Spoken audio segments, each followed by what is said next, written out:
Donc, la question qu'on se posait, c'est est-ce que le roman de Gargantua est un roman burlesque? Et on a vu avec les deux cours que j'ai eus qu'en effet, Gargantua est un roman burlesque et personne n'a dit que ce n'était pas.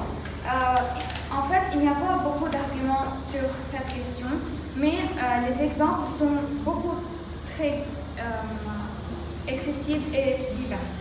On a pris comme argument, premièrement, que c'est un roman exagéré. Donc on voit beaucoup d'exagération et cela a le but d'être comique.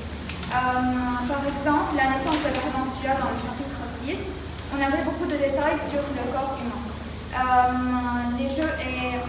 Dans le chapitre 22, on a les jeux décrits par Rabelais de Gargantua qui ont pris à peu près 5 ou 6 pages qui ne sont pas nécessaires au lecteur. Dans le chapitre 9, quand Rabelais a décrit la couleur bleue et blanche, et il a décrit en fait la couleur blanche en plusieurs pages et la couleur bleue en une seule ligne. Et aussi quand la manière dont Gargantua mange, il mange beaucoup et excessivement d'une manière très exagérée et écœurante.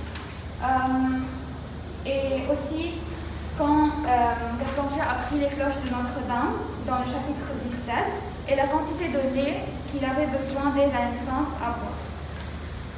Par contre, on a l'autre argument qui est comique et grotesque. On a beaucoup de scènes comiques dans Gargantua qui sont à la même fois grotesques. Comme par exemple le nouveau-né qui est capable de s'exprimer dès sa naissance à boire dans le chapitre 6. Dans le chapitre 11, on a la mode de vie de Gargantua qui est immorale et qui fait tout à l'envers.